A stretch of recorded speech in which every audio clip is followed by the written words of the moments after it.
20 number का chapter चल रहा है। श्लोक नंबर 23 से स्टार्ट करेंगे।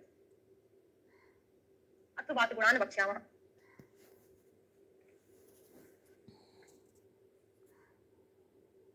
दिशाओं के अनुसार वायु के गुण क्या होते हैं? अगर पूर्व दिशा की वायु बहती है, हाँ, इसके बाद लिखाऊंगी, चैप्टर कंप्लीट हो जाएगा, वायु के अकॉर्डिंग हम पढ़ लेंगे। उसके बाद एक ही टॉपिक बचेगा इसका, लिख लेंगे। ठीक है, तो दिशाओं की वायु अगर पूर्व, ठीक है, तो दिशाओं की वायु अगर पूर्व दिशा से वायु बह रही है तो उसका गुण क्या होना चाहिए? पहले तो कंसेप्ट समझ लें, ये सारी चीजें मैं आपको कंसेप्ट से याद कराने वाली थी, यहाँ से क्वेश्चन एग्जाम में पूछा जाता है, तो कंसेप्ट थोड़ा सा समझेंगे तभी हमको याद हो पाएगा, गुण, है ना? बगैर कोड के याद करेंगे, कंसेप्ट बनाकर याद करना पड़ेगा। तो देखो, पूर्व दिशा में एक कंसेप्ट है याद करने का। पूर्व दिशा में या पूर्व दिशा से क्या उगता है? सूर्य उगता है। कब उगता है? सुबह सुबह उगता है। सुबह किसका प्रकोपक काल होता है? आप ही कोड बनाकर मुझे याद कराओगे। पूर्व दिशा से सूर्य निकलता है, सुबह निकलता है, और सुबह कौन से दोष का प्रकोपक काल होता है? कफ का प्रकोपक काल होता है। तो बहुत सारी चीजें हमको कब से ही याद हो जानी है, बस एक दो चीज थोड़ी सी डिफरेंट रहेंगी जिसको हम कोरिलेट करके याद करेंगे। ठीक है, चलिए। तो यहाँ पर जो हम वायु के गुण पढ़ने जा रहे हैं वो कफ के समान गुणधर्मी होगा और कुछ चीजें डिफरेंट होंगी। ठीक है, तो पूर्व दिशा की वायु जब बहती है उस वायु में कैसे गुण होते हैं? कफ को बढ़ाने वाले गुण होते हैं, और कुछ हमको मिलेंगे जो कि पित्त को बढ़ाने वाले होंगे, मतलब सूर्य की गर्मी के समान भी यहाँ पर गुण होंगे। तो मधुरा, स्निग्धो, लवणस्य, पूरा का पूरा कफ वर्धक गुण होता है पूर्व दिशा से निकलने वाली वायु में। और कुछ चीजें जो होती है सूर्य की गर्मी के समान होता है, मतलब पित्त से कोरिलेट करके इसको याद कर सकते हैं। कुछ कफ को रिलेट करके, कुछ सूर्य से रिलेट करके याद करेंगे। तो गुरु विदाह जननो, ये जो वायु होती है गुरु होती है। गुरु मतलब कफ के लक्षण लिए हुए, विदाह उत्पन्न करती है। सूरज कैसा होता है भाई? गर्म होता है, तो दाह उत्पन्न करेगा और रक्त पित्त को वर्धन करने वाला, रक्त पित्त को बढ़ाता है। क्यों बढ़ाता है? सूरज गर्म भी तो होता है ना। तो कुछ लक्षण हमने कफ के याद कर लिए, कुछ हमने पित्त के। कैसे याद किया? सूरज जो होता है सुबह का गरम गरम हमको दिखाई दे रहा है, और रक्त पित्त के समान गुणधर्मी होता है सूरज। ठीक है, तो ये जो वायु होती है किसके लिए अच्छी नहीं होती? छटानाम, विषदुष्टानाम, व्रणिनाम, श्लेष्मलाश, ये जो वायु है छछी वाले व्यक्ति के लिए लाभदायक नहीं है, विषदुष्ट के लिए लाभदायक नहीं, व्रणी के लिए, श्लेष्मा प्रकृति के लिए भी लाभदायक नहीं है। क्यों लाभदायक नहीं है? क्योंकि इसके अंदर जो है मधुर, स्निग्ध, लवण गुरु गुण है जो कि कफ को बढ़ाने वाले गुण होते हैं। अब छत्र विषदुष्ट के लिए क्यों अच्छा नहीं है? क्योंकि छत्र विषदुष्ट में जो है पित्त की प्रधानता भी होती है। विष में तो पित्त की प्रधानता होगी, तो ठीक से होता है, उसमें होता है, तो विदाहजनन होता है, इस कारण उसके लिए भी अच्छा नहीं है। और छत के लिए अच्छा नहीं है, घाव लगा हुआ है ना, पस बन जाएगा, पक जाएगा, पित्त वाला को रिलेट करके हमने याद कर लिया। तेषां विशेषण सदा रोग वर्धिना, इन लोगों में ये क्या करता है? रोगों को बढ़ाने वाला होता है। वातलानाम प्रशस्तस्य, ये जो वायु होती है वात प्रकृति के लिए अच्छी होती है। क्यों अच्छी होती है? क्योंकि इसके अंदर कफ के गुण होते हैं जो कि वायु के अपोजिट होते हैं। शांतानाम, कफ शोषिनाम, जो थका हुआ व्यक्ति है उसके लिए अच्छा होगा। क्यों? क्योंकि इसके अंदर कफ वाले गुण होते हैं जो कि शांत थके को क्या करेगा? तर्पण करेगा। कफ शोषी मतलब होता है जिसके अंदर का कफ सूख गया है, उसके लिए इसका प्रयोग करेंगे। तो समान गुणधर्मी है, कफ को बढ़ा देगा जिसका कफ सूख गया है, लेकिन जिसमें कफज प्रकृति ही है उसमें प्रयोग नहीं करेगा क्योंकि कफ को और बढ़ा देगा। तेषां में विशेषण व्रण क्लेद विवर्धना, ये जो होता है व्रण में क्लेद को उत्पन्न करने वाला होता है, इस कारण से इसका प्रयोग हमको व्रण में नहीं करना, क्योंकि व्रण में क्या करेगा? क्लेद बढ़ाएगा। क्यों बढ़ाएगा क्लेद? क्योंकि आप जानते हैं कफ के बिना कोई नहीं होता, तो कफ वर्धक गुण है, इसमें प्रयोग करेंगे व्रण वालों में तो क्लेद बढ़ जाएगा। इतना सभी को समझ में आया? हमने क्या कोरिलेशन बनाया है? सुबह सूरज निकलता है, सुबह कफ का काल होता है, तो कुछ गुण कफ के हैं, कुछ गुण किसके हैं? पित्त के हैं। क्लियर ना? बता दो, आगे बढ़ चले।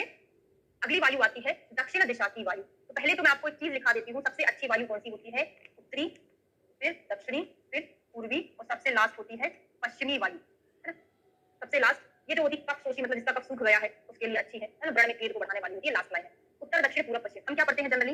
पूर्व पश्चिम उत्तर दक्षिण, तो हमने ऐसा पढ़ लिया उत्तर दक्षिण पूर्व पश्चिम। तो सबसे अच्छी वायु उत्तरी, उसके बाद आती है दक्षिणी वायु, मतलब दक्षिणी वायु पूरी तो अच्छी काम करेगी। तो देखो दक्षिणी वायु में दक्षी लिखा है, दक्षी, दक्षी को मैंने एक जगह आपको अक्षी करके पढ़ाया था। दक्षी दा में से मैंने आ ले लिया और यहाँ पे छा, दक्षी का अक्षी बना लिया, मतलब जो दक्षिणी वायु है अक्षी के लिए, हमारे चक्षु के लिए बड़ी अच्छी वायु है ना। तो मधुरश्चा विदाही च कषा अंगसो लघु दक्षिणी तो मारुता श्रेष्ठम चक्षुष्यो, आंखों के लिए अच्छी होती है, बल को बढ़ाने वाली। पहले तो इतना याद रखो, दक्षिणी वायु सर्वश्रेष्ठ तो नहीं है, उत्तर की बात आती है ना। श्रेष्ठ होती है, आंखों के लिए बल को बढ़ाने वाली होती है। कैसी होती है? मधुर और विदाह करने वाली नहीं, कैसी होती है? मीठी होती है। तो कैसे याद रहेगा? अक्षी से आपको सारी चीजें याद रह जाएंगी। आंखों के लिए कौन सी चीज अच्छी? जो मधुर हो। मधुर कैसा होता है? शीतल होता है। और विदाह भी नहीं करेगी वायु, क्योंकि विदाह करती ना तो ये आंखों के लिए अच्छी नहीं होती, तो अविदाही। मधुर है, अविदाही है। रस कैसा होता है? याद करो तो करो, नहीं तो कोई दिक्कत नहीं है।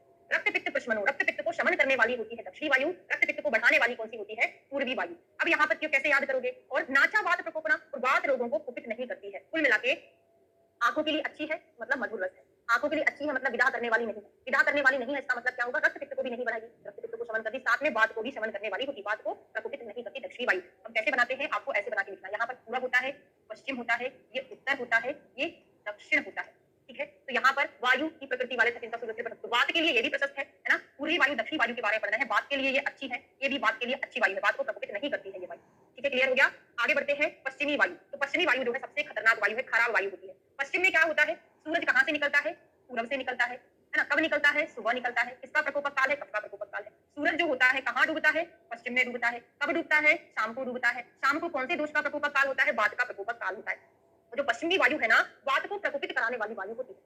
क्लियर, समझ में आ रहा है? पश्चिमी वायु, सूरज डूब रहा है ना शाम को, तो वहां की जो वायु है, क्योंकि शाम का जो समय होता है ना, वायु का प्रकोपक काल होता है, तो वहां पर जो वायु प्रवाहित होगी वात को बढ़ाने वाली होगी। ठीक है? तो विशद, रुक्ष, परुष, खर, ये कंसेप्ट ये मैं आपको ऐसे ही तुक्के में नहीं बता रही, एक्चुअल में यही कंसेप्ट होता है कि जिस समय जिस दोष का प्रकोप का काल होता है, वहाँ पे जो हमारी प्रकृति है, उसी दोष को प्रकोपित करती है। शाम को वायु का प्रकोप का काल है, तो हवा भी तो वैसी बहेगी ना, हवा मतलब वायु ही तो है, वात ही तो है ना? तो यहाँ पर रुक्ष, परुष, खर, स्नेह बलापा, स्नेह बल को हरने वाली वायु, मारुतस तीक्ष्णा, कफ मेदो विशोषणा, कफ मेद को सुखाने वाली होगी, क्योंकि जो वात प्रकृति के लोग होते हैं उसमें कफ मेद नहीं रहता, बहुत कम रहता है। तो वायु जस्ट कफ मेद के अपोजिट होती है। शब्दा प्राण क्षय करा, तुरंत के प्राणों का क्षय कारक होती है। कैसे पता? बोलते ना उसके जीवन का सूरज डूब गया है। कौन सी दिशा में डूब गया? पश्चिम दिशा में। तो जीवन भी सूरज का मतलब सूरज भी डूबता है पश्चिम में और जीवन भी डूब गया है ना। तो शब्दा प्राण क्षय कारक शोषणस्तु शरीर नाम, और क्या कहता है शरीर का शोषक होता है ये धातु। ठीक है, अब आता है लास्ट धातु वायु। लास्ट वायु उत्तर दिशा की वायु सर्वश्रेष्ठ वायु होती है। स्निग्धो मृदु, तो जो सबसे ऊपर की वायु हमने पढ़ी, पूर्व की वायु और उत्तर की वायु। देखो ये दिशाएं जो है बहुत आसपास है ना, पूर्व उत्तर जो है बड़ा पास पास है। तो इसकी वायु यहाँ पे जो हवा चलेगी वो हवा इधर भी प्रवाहित होगी। तो इनका लक्षण काफी कुछ सेम होता है। ठीक है, तो क्या लिखा है? स्निग्ध है, वो भी स्निग्ध थी। मधुर है, वो भी मधुर थी, है ना। कषाय वगैरह नहीं पढ़ा था हमने। शीतो दोषाणाम च अप्रकोप, दोषों को प्रकोपित नहीं करती, सर्वश्रेष्ठ वायु होती है। तस्मात् प्रतिष्ठानाम क्लेदनो बल वर्धना, बल को बढ़ाने वाली होती है। और क्या करती है ये? एक मिनट, क्लेद कारक, शरीर में क्लेद को बढ़ाती है। क्लेद बढ़ाएगी मतलब कफ है शरीर के अंदर, बल को बढ़ाने वाली होती है। और क्षीण क्षय विशारताना विशेषण तो पूजते, तो क्षीण क्षय मैंने अभी बताया ना, इसका लक्षण काफी कुछ सेम है। ये जो होती है क्षीण क्षत आदि के लिए, विष वाले के लिए गुड वायु होती है, ये बैड वायु होती है। इन रोगों के लिए पूरी वायु अच्छी नहीं है, इन रोगों के लिए उत्तरी वायु अच्छी है। इस तरीके से आप डायग्राम बनाकर याद करिएगा, है ना। ये बात के लिए अच्छी है, बात के लिए अच्छी, और ये बात को क्या करती है? प्रकोपित कराने वाली वायु होती है। ये क्षीण क्षत के लिए खराब है, ये क्षीण क्षत के लिए अच्छी है ना। और यहाँ पे हमने रक्त पित्त प्रकोपक पढ़ा था, यहाँ पे दक्षिण में हमने रक्त पित्त शामक पढ़ा था। रक्त पित्त को शमन करने वाली वायु होती है दक्षिणी वायु। कुछ कुछ सिमिलर वर्ड है, इस प्रकार से आप बनाकर उसको याद करेंगे। ठीक है, सारी चीजें याद हो गई, क्लियर हो गया भाई? क्योंकि बगैर कोड के याद करना पॉसिबल नहीं है, तो कोड हमने बनाया नहीं है, हमने केवल उसको क्या किया है? समझा है ना, समझ कर ही उसको याद करना है। अब श्लोक नंबर 60 निकाल लीजिए, उसका मुझे आपको लिखाना था, वो हम लिखकर याद कर लें। इतना बता दो पहले, क्लियर हो गया सभी को?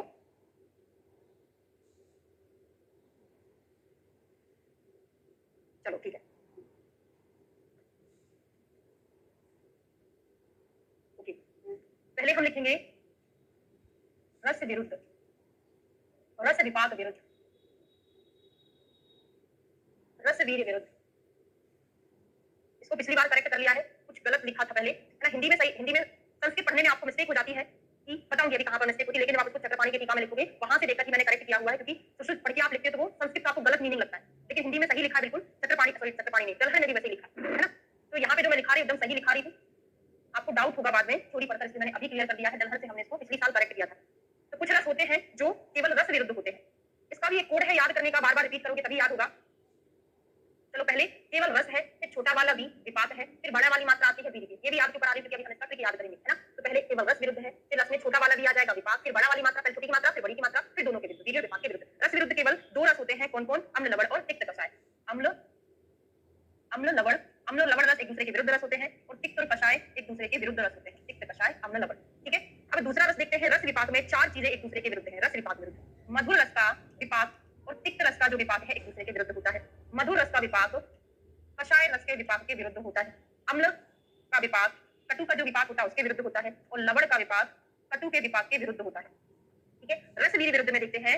मधुर रस का वीर्य अम्ल रस के वीर्य के अपोजिट है। इसका शीत वीर्य, इसका उष्ण वीर्य। मधुर का लवण के विरुद्ध होता है, कटु का तिक्त के विरुद्ध होता है, और कटु का कषाय के विरुद्ध होता है ना। शीत उष्ण है, एक शीत है एक उष्ण है, ऐसा। लास्ट लिखोगे रस वीर्य विरुद्ध। यहाँ पे काफी सारी चीजें हैं। मधुर का कटु, मधुर रस जो है कटु रस से, टर्न ऑन योर वीडियो, मतलब मेरा वीडियो तो चल रहा है, सभी को प्रॉब्लम है क्या? मधुर कटु रस से वीर्य विपाक दोनों में विरुद्ध होता है, वीर्य में विरुद्ध है और विपाक में ही विरुद्ध होता है। अम्ल जो है तिक्त कैसे वीर्य विपाक में विरुद्ध है, अम्ल कषाय से ही विरुद्ध है। लवण तिक्त और लवण कषाय, लवण तिक्त लवण कषाय। अब एक ट्रिक लिखा देती हूँ, उसी से याद करना, ना हो तो फिर आप जाने कैसे याद करना है ना, क्योंकि ये चीज बड़ी टास्क वाली है, याद रखना बड़ा मुश्किल काम होता है। तो अम्ल कौन से नंबर पर आता है? देखो, मधुर अम्ल लवण कटु तिक्त कषाय जो रस होते हैं ना, इसको हम 1, इसको 2, 3, 4, 5, 6 नंबर इसको दिए। ठीक है, अब यहाँ पे मधुर जो है कौन से नंबर पर आता है? सेकंड, ये थर्ड, ये फिफ्थ और ये सिक्स। आपको लिखना है रस विरुद्ध में फॉर्मूला 2356। क्या लिखना है? 2356। रस विपाक में फॉर्मूला क्या होगा? इसका होगा 1, इसका 5, तो लिख लेना 15, 16, 24 और 34। देखो चार लाइन, थोड़ा सा चार लाइन याद करके चलेंगे हम। ट्रिक को भी थोड़ा सा ट्रिक से मैं याद कराने की कोशिश करूंगी आपको। एक 1 वाली लाइन, 1 2 3 4 5 6 वाली लाइन, एक 11 12 13 14 वाली लाइन होती है ना। एक 21 22 वाली लाइन 30 तक पहुंचती है, एक 31 वाली लाइन होती है, एक 41 वाली, एक 51 वाली लाइन होती है ना। 31 32 41 42 51 52 वाली लाइन होती है। ठीक है, अब इसको आप ऐसे याद करेंगे, जो 15 16 है वो इस लाइन से ले लिया, और 24 24 और 34 कैसा ले लिया? इस लाइन से ले लिया। ऐसा लिया और ऐसा लिया, ऐसे करके अब जैसे भी याद हो मैं लिखा दे रही हूँ बस, है ना। फिर आता है रसवीर में 12 13 45 46, 12 13 फिर 45 46, ठीक है। और इसमें लिख लेंगे आप 14 25 26 35 और 36। अब ये याद करने की चीजें हैं, रटने की चीजें हैं, बार बार रटोगे तभी याद होगा, है ना। इससे सरल चीज आप सोचें कि मुझे ये आराम से याद हो जाए, है ना, वो पॉसिबल ही नहीं है, आपको ऐसे ही याद करना पड़ेगा। ठीक है, लिख लिए हैं। चलिए अगला चैप्टर शुरू करें। लिख टॉपिक के जो बहुत ज्यादा हार्ड होते हैं वो ऐसे ही याद करना पड़ेगा, इससे सरल मेथड है ही नहीं कोई भी चीज। नहीं, बगैर याद करे नहीं कर पाओगे, याद ही नहीं रहेगा आपको, है ना, याद करना पड़ेगा। चलिए 21 नंबर का चैप्टर शुरू करते हैं। चैप्टर नंबर 21 इंपॉर्टेंट है, बहुत सारे रेफरेंसेस यहाँ से पूछे जाते हैं, कुछ श्लोका से भी पूछे जाते हैं, ठीक है। तो व्रण प्रश्न चैप्टर का नाम क्या है?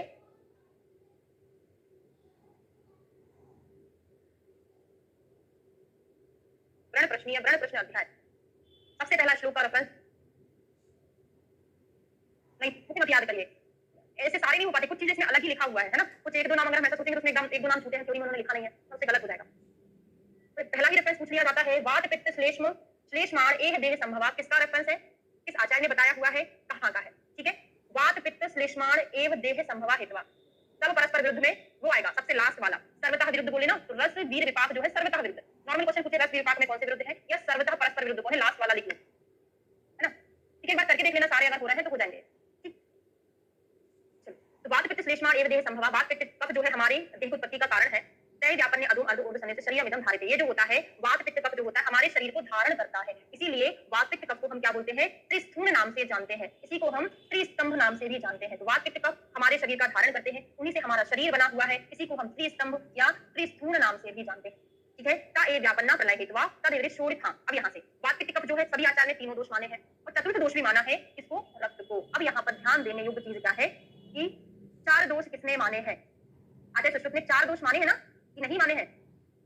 तीन दोष ही माने हैं। आपसे क्वेश्चन पूछा जाए सुश्रुत जी ने कितने दोष बताए हैं, तीनों दोष ही आंसर लगेगा। पूछेगा चतुर्थ दोष किसने माना है, तो इनसे आंसर जाएगा, बिल्कुल वेरी गुड, है ना। तीनों दोष आंसर जाते हैं, चतुर्थ दोष एक्स्ट्रा में पूछेगा तब आपको लगाना है कि रक्त होता है चतुर्थ दोष, ना कि त्रिदोष के अंदर इंक्लूडेड वो नहीं होता है ना, एक्स्ट्रा में उन्होंने बताया है। तो संभव अवस्थित प्रलय अवरहितम शरीरम, तो हमारा जो शरीर होता है वो वात पित्त कफ के तीन दोष और चौथा रक्त, ये चारों शरीर उत्पत्ति स्थिति और प्रलय में अविरहित रहते हैं और यही कारण है। अब सिंपल सा एक क्वेश्चन पूछा जाता है, संभव इतना कहां से, संभव स्थिति प्रलय अविरतम शरीर, हमारे शरीर का बनना, स्थिति में रहना, प्रलय होना, विरहित होना, इन सभी में कारण कौन है? तो वात पित्त कफ प्लस रक्त चारों चीजें कारण है, केवल त्रिदोष कारण नहीं है, है ना। वात पित्त कफ ये तीन और चौथा रक्त शरीर की उत्पत्ति हो, स्थिति हो, पोषण हो, प्रलय हो, वर्तमान हो, ये सभी में कारण। ये क्वेश्चन मैंने गलत कर दिया था, मैंने आंसर वात पित्त कफ लगाया था, शायद सुश्रुत चंद्रिका में क्वेश्चन पूछा, पेपर में नहीं आया था किसी भी, वहां पे पूछा था। तो ये चारों कारण है, ना कि केवल वात पित्त कफ। यहाँ से ये चीज आपको अच्छे से याद रखना है, वो क्वेश्चन यहाँ से ही पूछा था कि हमारे देह का धारण कौन करता है, देह एतस्तु धार्य, देह का धारण चारों चीजें करती है, ना के देहा कपादस्ति, ना तो हमारी देह कफ के बिना धारित होती है, ना पित्त के बिना, ना वायु के बिना, ना रक्त के बिना, अतः वात पित्त कफ प्लस रक्त देह का धारण करते हैं। अब यहाँ से दो डिफरेंट टाइप के क्वेश्चन बनते हैं कि त्रिस्थूल क्या है, त्रिस्तंभ क्या है, वात पित्त कफ, है ना। और दूसरा क्वेश्चन बनता है प्रलय शरीर उत्पत्ति धारण स्थिति आदि में कारण कौन है, चारों कारण है। शरीर को धारण कौन करते हैं, ये चारों लोग धारण करते हैं, केवल तीन लोग नहीं करते, चार करते हैं। ये भी क्वेश्चन यहाँ से बना था। अब आता है वात पित्त कफ की निरुक्ति। अब यहाँ से फिर रेफरेंस के लिए क्वेश्चन बनता है कि आचार्य सुश्रुत ने वात पित्त कफ की निरुक्ति कहाँ पर बताई है। तो वा गति गंधनियों अति धातु, वा जो होती है गति गंधनियों धातु से बनता है। गति गंधनियों, गति जो होती है कि कौन रिस्पॉन्सिबल होता है, गति के लिए वायु रिस्पॉन्सिबल होता है, तो गति गंधनियों वायु है। संताप के लिए कौन रिस्पॉन्सिबल होता है, पित्त रिस्पॉन्सिबल होता है, तो तप संतापी, इससे क्या बनता है, पित्त बनता है। और संश्लेषण का काम कौन करता है, कफ करता है, श्लेष आलिंगनी से कफ बनता है। ये तीनों निरुक्तियां बड़ी इंपॉर्टेंट है, गति गंधनियों, तप संतापे, श्लेष आलिंगनी, ठीक है। तो धातु से स्वतंत्र व्युत्पत्तियों द्वारा सिद्ध होते हैं। 6 नंबर के श्लोक पर आ जाइए, दोष स्थान ऊर्ध्व बक्ष्या में तत्र समासेन। अब यहाँ पे वात पित्त कफ के स्थान के बारे में बताया। तो आचार्य सुश्रुत ने 21वें चैप्टर में पहला रेफरेंस वात पित्त श्लेष्माण एव देह संभवा वाला श्लोक, दूसरा रेफरेंस पूछा जाता है वात पित्त कफ की निरुक्ति बताई है, तीसरा रेफरेंस पूछा जाता है स्थान भी बताए हैं, है ना। ये तीसरा रेफरेंस हो गया इस चैप्टर का। बहुत रेफरेंसेस पूछे जाएंगे वात पित्त कफ के स्थान के, या सारी में पढ़ लिए हो। चरक का हम क्या पढ़ते हैं, सुश्रुत का क्या पढ़ते हैं, बागभट्ट का क्या पढ़ते हैं। चरक का हम सिंपली पढ़ते हैं पक्वाशय अमाशय ऊढ़ा प्रदेश। क्या पढ़ते हैं, वात पित्त कफ के बारे में बात करूं तो पक्वाशय अमाशय और ऊढ़ा प्रदेश, याद ना, पक्वाशय अमाशय ऊढ़ा प्रदेश चरक का है। सुश्रुत का क्या कोड था, श्री। कोई श्रीमान के पास हम गए और बोला श्री एक पाव आम दे दीजिए, एक पाव आम दे दीजिए, इससे बोले एक श्रीमान से हम बोले, ठीक है। बागभट्ट का क्या बोले, पना बनाया, जिसने पना बनाया सुकर है, उसने पना तो बना दिया मेरे लिए, पना बनाया सुकर है, सुकर मतलब अच्छा है, उसने पना बनाया, ठीक है। तो श्री से क्या हो जाएगा, श्री श्रोणी बुध संशया, ज्यादा जूम हो गया है वो, एक मिनट, हाँ ठीक है। तो श्री से क्या हो जाएगा हमारा श्रोणी बुध संशया, पाव से क्या हो जाएगा, पा से हो जाएगा पक्वामाशय मध्य क्या है, प्रत्युभयनाभे पक्वाशय, पक्वामाशय मध्यम पित्यम। और आम से क्या हो जाएगा, अमाशय। तो शोणीगुद संश्रया, यहाँ पे दो नाम है, केवल लास्ट में एक नाम है, शोणीगुद संश्रया, पक्वामाशय मध्य और एक अमाशय हो गया। ठीक है, बिल्कुल क्लियर ना? नहीं, श्लोक अलग अलग है। शरीर का धारण यहाँ लिखा है, कफ के बिना देह नहीं, पित्त के बिना देह नहीं, वायु के बिना देह नहीं और रक्त के बिना भी देह नहीं, अतएव सदा इन चारों से ही देह का धारण होता है। ये लिखा है, इन चारों से ही देह का धारण होता है ना। यहाँ से क्वेश्चन, अब वो आचार्य चरक का पूछे तो आचार्य चरक के अनुसार त्रिदोष के लिए धारण का काम करते हैं, ये सुश्रुत का रेफरेंस है ना, दोनों आचार्य ने अलग अलग बोला है। और बागभट्ट का क्या है, पी फॉर पक्वाधान, ना फॉर नाभि, पक्वाधान नाभि और सु से हो जाएगा सुतरामपुरा। हाँ बिल्कुल, पक्वाशय बोलो, पक्वाधान बोलो, बात देखिए। ठीक है, अब यहाँ पे एक रेफरेंस अंडरलाइन पर सर्व शरीर चरा सलुवात पित्त श्लेष्माणा चरक जी का रेफरेंस है। अब बात पित्त कफ के 5 भेद आप पहले पढ़ चुके हो। ठीक है, ये चीज हमको यहाँ से नहीं पढ़ना है, आगे निदान स्थान में पढ़ेंगे। अब एक और रेफरेंस, बहुत इंपॉर्टेंट श्लोक है, बड़ा अच्छा सा सुंदर सा श्लोक है। रेफरेंस पूछा जाता है, सुश्रुत ने कहाँ पर बोला है, जिस प्रकार ब्रह्मांड में सोम सूर्य अनिल काम करते हैं, वैसे ही हमारे शरीर में वात पित्त कफ काम करते हैं। तो विसर्ग आदान विक्षेपई सोम सूर्य अनिलास तथा धारयन्ति जगत देहम कफ पित्त अनिलास तथा। क्या बोले हैं, विसर्ग किसका काम है, चंद्रमा का काम है। आदान किसका काम है, सूरज का काम है। विक्षेप किसका काम है, अग्नि का काम। पहले तो यही चीज याद कर लो। देखो, विसर्ग मतलब देना, चंद्रमा जो होती है व्यक्तियों को क्या करता है, बल देता है। तो विसर्ग किसका काम हो गया, सोम का, चंद्रमा का। सूर्य का काम क्या है, आदान, क्या करना है, उनसे एनर्जी को ग्रहण कर लेना है, वापस ले लेना है ना। तो यही करता है ना सूरज, वो ग्लूकोन डी वाला क्या करता है, वहां पे स्ट्रॉ लगा के उसकी पूरी एनर्जी को सक कर लेता है ना। तो सूरज जो होता है आदान का काम कर रहा है। तो वायु विक्षेप का काम करती है, समुद्र में लहरें उत्पन्न हो रही है, पेड़ हिल रहे हैं ना, तो वो क्या कर रहा है, विक्षेप का काम कर रहा है। ठीक है, तो विसर्ग आदान विक्षेप इस प्रकार सूर्य चंद्र वायु करते हैं, उसी प्रकार हमारे शरीर का धारण कौन करता है, वात पित्त कफ करते हैं। ठीक है, ये श्लोक बड़ा इंपॉर्टेंट श्लोक है। अब एक और रेफरेंस पूछा जाता है, हम बोल रहे हैं ना, ये वाला चैप्टर रेफरेंस से भरा पड़ा है। हमारे शरीर में ना खलु पित्त व्यतिरेकाद अन्यो अग्निन उपलब्धते। हमारे शरीर में पित्त के अतिरिक्त कोई भी अग्नि नहीं है, सारी जो अग्नियां हैं वही पित्त है, वही अग्नि है। ना खलु पित्त व्यतिरेकाद अन्यो अग्निर उपलब्धते।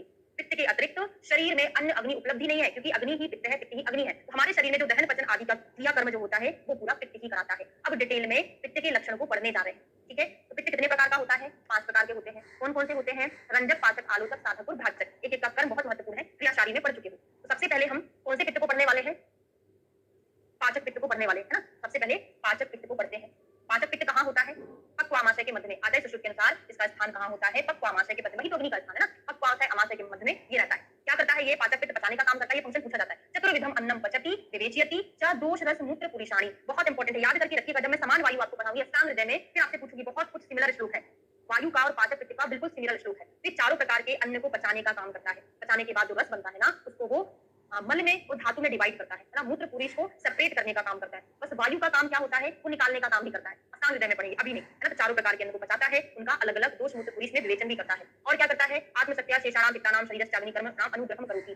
भाजक, त्वचा, आलोचक, नेत्र, बिल्कुल पाचक पित्त, पक्वामाशय मध्य, रंजक पित्त है यकृत, लीहा, साधक पित्त हृदय, बिल्कुल सही, वेरी गुड है ना। अब यहाँ पे जो पाचक पित्त होता है, आचार्य सुश्रुत ने इसको मुख्य पित्त बोला है। क्या बोला है, मुख्य होता है, सबसे मेन पित्त जो होता है पाचक होता है। ठीक है, ये क्या करता है, शेष पित्तों को अपने स्थान पर बल देता है ना। पाचक पित्त हेड है, मुखिया है, शेष पित्तों को अपने अपने स्थान पर कर्मणाम अनुग्रहम करोति का मतलब अपने अपने स्थान पर क्या करता है, उनको बल देने का काम करता है। नहीं, पक्वाशय अमाशय के मध्य स्थित पित्त अदृष्ट वस्तु पूर्व जन्म कर्म के अनुसार चतुर्विध अन्न को बताता है, दोष रस मूत्र मल को पृथक करता है। पक्वाशय मध्य में ही रहता है, वो अपने प्रभाव से शेष 4 पित्तों को अपने स्थान पर समस्त शरीर को अग्नि कर्म से अनुग्रहित करता रहता है। इसको हम क्या बोलते हैं, पाचक पित्त बोलते हैं। तस्मिन् पित्ते पाचको अग्निरिति की संज्ञा। अब आते हैं रंजक पित्त। रंजक पित्त कहाँ होता है, जहाँ पर रंगने का काम होता है, जहाँ पर ब्लड बनता है। यकृत प्लीहा में रंजक पित्त का स्थान होता है। जो इसका काम क्या होता है, राग प्रथा, रसस्य राग प्रथा, रस को रंगने का काम करता है। जो रस रंगने के बाद रक्त में परिवर्तित हो जाता है। ठीक है, अब हम आते हैं साधक पित्त। साधक पित्त कहाँ रहता है, हृदय में रहता है। याद कर लो कोड बनाकर, साधु का जो हृदय होता है बड़ा नेक दिल होता है ना। साधु से साधक पित्त कहाँ रहता है, हृदय में। साधु का हृदय बड़ा नेक होता है। साधु को अग्नि की संज्ञा। ये करता क्या है, जो साधु का हृदय है वो क्या करता है, लोगों पे दया भाव दिखाता है। अच्छी अच्छी चीजें कौन सोचता है, हृदय सोचता है, हमारा दिल सोचता है ना। तो अभी प्रार्थित मनोरथ साधन करता होता है ना। जो आप कोई भी चीज सोच रहे हैं ना, पाने की इच्छा रख रहे हैं, तो वही चीज करता है, वह अभिलाषित मनोरथ को साधता है ना। पित्त उसकी साधक अग्नि संज्ञा और अभिलाषित मनोरथ को साधता है, जो प्रथा साधन काम होता है उसका है ना, साधना। तो आप तो ऐसे याद कर लो, साधु जो होता है क्यों उसका नाम पड़ा, क्योंकि वो साधना करता है, तपस्या करता है, मनोरथों को साधने का काम, कोई भी इच्छा शक्ति है वो हम व्यक्त करते हैं। यद् क्या पित्तम तस्मिन् आलोचको अग्निरिति संज्ञा। जो आंखों में रहता है वो आलोचक, वैसे लोचक किसको बोलते हैं, आंखों को ही बोलते हैं ना। तो दृष्टि में रहने वाला आलोचक कहलाता है। क्या करता है, देखने का काम करता है, रूप ग्रहण का काम करता है। त्वचा में कौन रहता है, भाजक पित्त रहता है। जो हम अभ्यंग परिषेक अवगाहन लेप आदि क्रीम लगाते हैं, इसका अवशोषण किस पित्त के थ्रू होता है, हमारे शरीर में भाजक पित्त के थ्रू होता है। जब आप पंचकर्मा से एमडी करोगे, वहां पर डिटेल पढ़ोगे, वहां पे पूरा मॉडर्न उसका पूरी मॉडर्न फिजियोलॉजी पढ़ोगे, मॉडर्न एक्शन पढ़ोगे, किस तरीके से जो हम अध्ययन करते हैं, किस तरीके से वो हमारी लिपिड लेयर को क्रॉस करके स्किन में एब्जॉर्ब होता है, वो सारी चीजें आपको वहां पे डिटेल में पढ़ने को मिलेगी। पढ़ाता कोई नहीं, आपको खुद ही पढ़ना पड़ता है। बहुत हजारों लाखों पेपर पब्लिश हो चुके हैं इसके ऊपर, रिसर्च पेपर, उस पर आपको ज्यादा ज्ञान लेना तो रिसर्च पेपर को ज्यादा पढ़ना पड़ता है ना। थ्योरेटिकल के अलावा रिसर्च बहुत पढ़ना पड़ता है। Very good. आलोचक पित्त के भेद बताया है, दो किसने भेद ने बताया, ये भी लिखो। चक्षु वैशेषिक और बुद्धि वैशेषिक। चक्षु वैशेषिक जो होता है चक्षु में रहता है, और बुद्धि वैशेषिक बुद्धि में रहता है। ऐसा नहीं, बुद्धि वैशेषिक कहाँ रहता है, संघाटक में रहता है। भेद ने चक्षु चक्षु वैशेषिक और बुद्धि वैशेषिक। चक्षु वैशेषिक जो होता है चक्षु में रहता है और बुद्धि वैशेषिक बुद्धि में नहीं रहता। कहाँ रहे? तो बुद्धि वैशेषिक बुद्धि में रहता है, ऐसा नहीं। बुद्धि वैशेषिक कहाँ रहता है? संघाटक में रहता है। ढील ने चक्षु वैशेषिक और बुद्धि वैशेषिक। चक्षु वैशेषिक जो होता है चक्षु में रहता है और बुद्धि वैशेषिक बुद्धि में नहीं रहता। कहाँ रहता है? यहाँ पे संघाटक में रहता है, बिल्कुल सही। अब पित्त के गुण देखते हैं। तीक्ष्ण है, द्रव भी होता है, पूती, नील, पीला, ना उष्ण है, कटु रस है, विदग्धम अम्लविद। हमको प्राकृतिक रस और विदग्ध अवस्था में रस, अभी ठीक है, वॉइस ठीक है। कटु रस इसका प्राकृतिक रस होता है, विदग्ध अवस्था में अम्ल हो जाता है, ठीक है। ऐसे ही हम कफ पढ़ेंगे, उसका जो प्राकृतिक रस है मधुर होता है और विकृत अवस्था में रस जो होता है लवण होता है। तो हमने कोड बना लिया था कौए का मल, कौए का मल मतलब का फॉर कटु प्राकृतिक रस है, आ फॉर अम्ल विकृतिक रस है, किसका?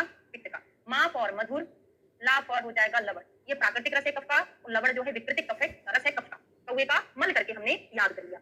अत उद श्लेष्म स्थानम, इसके अनंतर श्लेष्मा के स्थानों का वर्णन करने जा रहे हैं। कफ के स्थानों में आमाशय पित्त का विरोधी कफ होने से एवं पित्ताग्निपूर्ण गति होने से पित्ताशय के ऊपर रहता है, जैसे सूर्य चंद्र के ऊपर रहता है। हमको इतना कुछ नहीं पढ़ना, हमको इतना याद रखना है कि आमाशय जो होता है कफ का स्थान है। कौन से कफ का स्थान है? क्लेदक कफ का स्थान है। वहां पे क्या होता है? चतुर्विध से आहार से आधार, जो आमाशय होता है वो चारों प्रकार के अन्न का आधार होता है। ये क्वेश्चन यहाँ से पूछा जा सकता है। चारों प्रकार के आहार को कौन पचा रहा था? चतुर्विधम अन्नम पचति विवेचयति, दोष रस मूत्र पुरीशानी। चारों प्रकार के अन्न पचाने का काम पाचक पित्त कर रहा था, लेकिन चारों प्रकार के अन्न का आधार कौन है? कौन होता है चारों प्रकार के अन्न का आहार? आहार का आधार आमाशय होता है। साचा तत्र उदके गुणै आहारी प्रकिलिनो भिन्न संघात सुख जरस्य भवति। बहुत ज्यादा इंपॉर्टेंट है। ये क्या करता है आमाशय? यहाँ पर जली गुणों से प्रकिलन, कफ के जली गुण। कफ में क्या होता है? ये कौन सा कफ है? आमाशय में रहने वाला क्लेदक कफ होता है। ये क्या करता है? अपने जली गुणों से अन्न को गीला करता है, महीन होकर सुखपूर्वक पचने योग्य बनाने का काम करता है। ये पचाता नहीं है, पचने योग्य बना देता है। क्या कर रहा है? तत्र उदक गुण आहारा, इसको भिन्न कर देता है, महीन कर देता है और सुख जरस्य भवति, सुखपूर्वक जरने योग्य मतलब पचने योग्य उसको तैयार करके रखता है, ठीक है। अब ये जो कफ है आचार्य चरक ने यहाँ पे कफ के गुण बताए हैं। परितोषित ने मधुर है, पिछले प्रतिलिपि गुण से आमाशय में कफ भी शीतल और मधुर उत्पन्न होता है। तत्र से एव स्वशक्त्या श्लेषाणाम श्लेष्म स्थानाम सहित चौदकरणाम अनुग्रहम करोति। जैसा हमने सेम पढ़ा था कि मेन मुखिया कौन है? पाचक पित्त होता है पित्त में, और ऐसे ही मेन मुखिया जो होता है इसमें कौन होता है? क्लेदक कफ होता है आचार्य सुश्रुत के अकॉर्डिंग। और बागभट्ट जी ने क्या बोला है? कफों का मुखिया कौन होता है? कफों का मुखिया बागभट्ट के अनुसार अवलंबक कफ होता है। कौन सा? अवलंबक। सुश्रुत ने क्लेदक कफ बोला है कफों का मुखिया, और इन्होंने क्या बोला है? अवलंबक बोला बागभट्ट ने। ये कफ क्या करता है? शेष कफों को अपने स्थान पर बल प्रदान करने का काम करता है। अब हम देखते हैं अवलंबक कफ। अवलंबक कफ क्या करता है? अवलंबक मतलब होता है उन प्रदेश को बल प्रदान करना, अवलंबक कहलाता है। तो क्या करता है ये? पूरा कहाँ पर स्थान इसका रहता है? पूरा प्रदेश में, त्रिक प्रदेश में। बहुत इंपॉर्टेंट स्थान है। क्लेदक कफ आमाशय में रहता है। अवलंबन कफ कहाँ रहता है? पूरा प्रदेश में रहता है, त्रिक प्रदेश में। कभी कभी पूछ लेता है अवलंबक कफ का स्थान क्या है? पूरा प्रदेश नहीं रहता है स्थान में, हृदय रहता है। तो हृदय भी लगा सकते हैं क्योंकि हमारा जो उर है चेस्ट है वहीं पर तो हमारा हृदय रहता है ना, तो हृदय भी इसका आंसर होता है। पूरा उत्तर प्रदेश में इसका स्थान होता है। क्या काम करने का करता है? ये संधारण, आत्मवीर्येण, अन्न रसाहितेन, हृदय अवलंबन। हृदय का अवलंबन बस याद रखना, बाकी याद रहे या ना रहे, ठीक है। तो छाती में स्थित कफ त्रिक को धारण करता है, अन्न रस और अपने सौम्य वीर्य से हृदय का अवलंबन करता है। केवल अवलंबन बस याद रखोगे। अगला कफ जो आता है कौन सा होता है? बोधक कफ, है ना। अगले कफ का स्थान नाम क्या है? बोधक। करता क्या है? बोधन कराता है। बोधन मतलब ज्ञान कराता है। कहाँ रहता है ये बोधक कफ जो रहता है? ये रहता है जिह्वा मूल कंठस्थो, जिह्वा मूल कंठ में रहता है ना। जिह्वेन्द्रियस्य सौम्यत्वा सम्यक रस ज्ञाने, जिह्वा इंद्रिय, जिह्वा के मूल में और कंठ में निवास होता है, तो चीजें याद करना। जिह्वा मूल और कंठ में रस का ज्ञान कराने का काम करता है। अगला जो कफ है उसको हम क्या बोलते हैं? तर्पक कफ बोलते हैं। तर्पक कफ का स्थान क्या होता है? सिर। तो याद कर लो, जब हम तर्पण की प्रोसेस करते हैं कहाँ करते हैं? सिर में करते हैं, मतलब आंखें हमारी सिर के अंदर ही आती है ना, तो सिर में तर्पण करते हैं। तर्पक कफ का स्थान सिरा प्रदेश में करने का क्या काम करता है ये? स्नेहन तर्पण अधिकृत्वात् इंद्रियाणाम आत्मवीर्येण अनुग्रहं करोति। तर्पण का काम, स्नेहन तर्पण का काम करेगा। वही है स्नेहन तर्पण क्रियाओं द्वारा अपने सौम्य प्रभाव से ज्ञानेंद्रियों को अनुग्रहित करता है। तर्पक तर्पण का काम करता है। अगला जो है संधि में श्लेषक कफ जो होता है कहाँ रहता है? हमारी संधियों में। संधियों का संश्लेषण करने का काम करता है, उनको जोड़ने रखने का काम करता है, ठीक है। अभी कफ के गुण देख लेते हैं। श्वेत है, गुरु, स्निग्ध, पिच्छल, शीत, मधुरस्व, आविदग्धा, स्यात्, विदग्धो, लवणत्वता। मधुर रस जो होता है इसका प्राकृतिक रस है, और विकृत अवस्था में इसका रस क्या हो जाता है? लवण हो जाता है। बाकी जो श्लोक है ना, आप तो चरक संहिता का याद कर लो, थोड़ा बहुत कंपेयर करके इसको याद कर लेना। पाठ पित्त कफ के गुण के श्लोक चरक के याद करिए, ठीक है। तो श्लोक के अकॉर्डिंग पूछ लिया जाता है, मैंने कौन सा श्लोक ने नहीं बताया है, वो कंपैरेटिवली क्रियाशाली के नोट्स में लिखा है, वहां से याद करना। सभी का अलग अलग श्लोक नहीं याद करना। फिर बागभट्ट का भी कंपैरिजन में लिखा है कि बागभट्ट ने इसमें क्या जोड़ा और क्या बताया, ठीक है।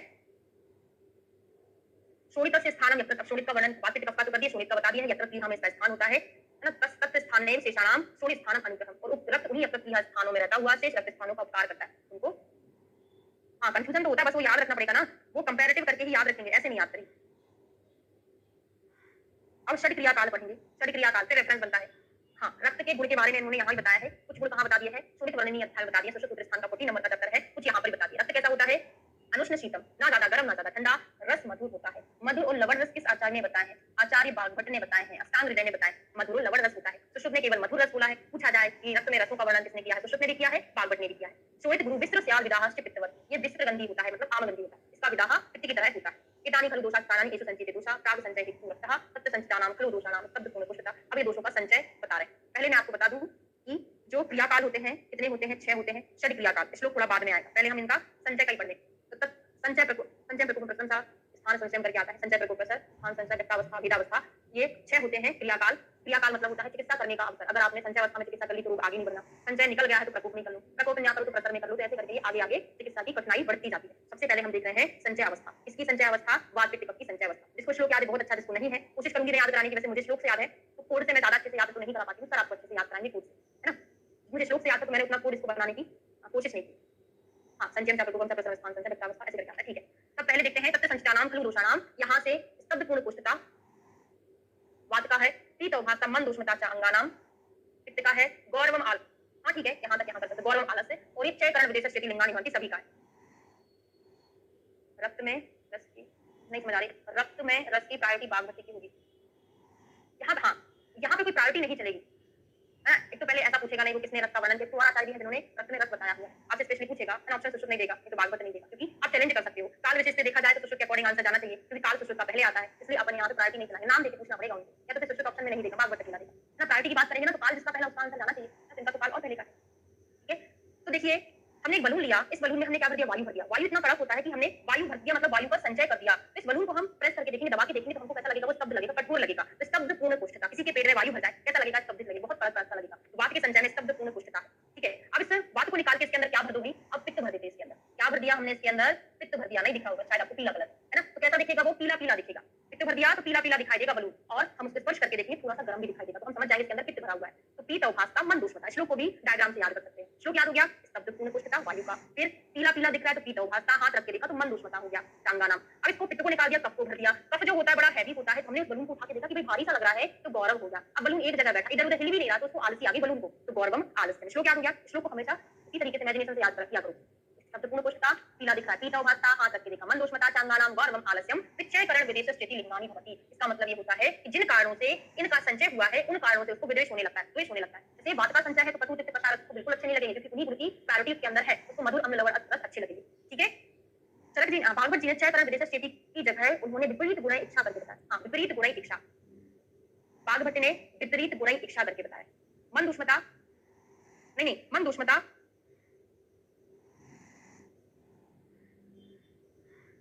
अच्छा कब का है क्या? पित्त में ही आता है मन दुष्मता, तो मन दुष्मता पित्त का ही संचय का है। पीतोभासता मन दुष्मता च अंगानाम, ये पूरा यहाँ पर खत्म होता है। पीतोभासता मन दुष्मता च अंगानाम, यहाँ तक खत्म होता है, फिर गौरव आलस्य आगे जाके आता है। कफ का तो नहीं होगा, मैं दलहन में फिर चेक करके बताऊंगी, है ना, लिख लेती हूँ। दलहन का चेक करेंगे, उसके बाद मैं आपको कल बताऊंगी कि हमें, अभी तक तो मैंने इसी में पढ़ा हुआ है, देख लूंगी मैं, है ना, ठीक है। होगा तो भाई कर लेंगे, नहीं है तो कितने होगा, करेक्ट कर लेंगे ना अगर होगा, ठीक है। यहीं पर कंप्लीट खत्म करते हैं, क्योंकि प्रकोप में से मुझे आपको पूरा वही डायग्राम बनाना पड़ेगा, है ना। तो इसके बाद हम संचय प्रकोप प्रसर स्थान संचय सारे षड क्रियाकाल कर लेंगे, तो उनके बीच बीच के श्लोक बाद में याद करेंगे, ठीक। थोड़ा सा वेट कर ले, अभी मैं दलहन निकाल के बता दूंगी, 2-3 मिनट में आधी क्लियर हो जाएगा। सर की क्लास होगी, अभी मेरी क्लास के 10 मिनट बाद सर की क्लास है, वेट कर ले, मैं दलहन टीका लेकर।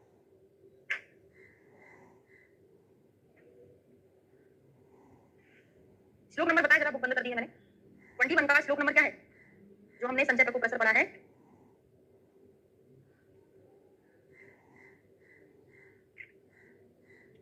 ठीक है।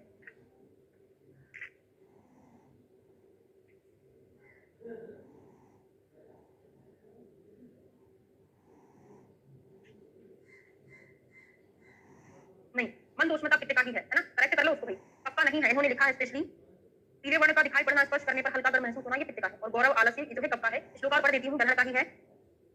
तत्र संचितानाम वातादीनाम यथा तत्र संचितानाम इत्यादि, स्तब्ध पूर्ण पुष्टता प्रत्येकम 3 स्तब्ध पूर्ण पुष्टता वायुलिंगम, हाँ, स्तब्ध कोष्ठ पूर्ण संचितानाम इत्यादि, स्तब्ध पूर्ण पुष्टता प्रत्येकम 3 स्तब्ध पूर्ण पुष्टता वायुलिंगम, हाँ, स्तब्ध कोष्ठ पूर्णता कोष्ठते वायुलिंगम, पीत अवभासता मन दोषमता पित्तस्य, मतलब पीत अवभासता मन दोषमता पित्त का है, और गौरव आलस्य जो है कफ का है। इसलिए मैंने बोला कि मैंने हमेशा ध्यान नहीं दिया अभी तक मन दोषमता पित्त में ही पढ़ी है ना, पित्त का ही है, ठीक है। जिसको कंफ्यूजन था क्लियर हो गया भाई, मन दोषमता पित्त में ही है, ठीक है। टीकाएं होना चाहिए, भले आप टीकाएं पढ़ते नहीं है ना, पढ़ना भी नहीं है अभी आपको, कुछ करेक्शन के लिए टीकाएं होना चाहिए, जरूरी है, क्योंकि जो हमारी मैन बुक में लिखा है वो चीजें हमको ना समझ में आए, कंफ्यूजन हो, तो हमको टीका जो है वेरीफाई कर देती है ना, क्योंकि उन्होंने हिंदी में चलो गलत हो जाए, संस्कृत में वो गलत नहीं लिख सकते, संस्कृत में उसका जो कहाँ पर चा आना चाहिए, चा का मतलब होता है और या फिर एंडिंग, है ना, तो वो चीजें आपके पास होना चाहिए। दलहन टीका, चक्रपाणी टीका, दोनों टीकाएं कंपलसरी है, सभी के पास होना चाहिए, पढ़ने के लिए नहीं, वेरीफाई करने के लिए होना चाहिए, क्लास होगी।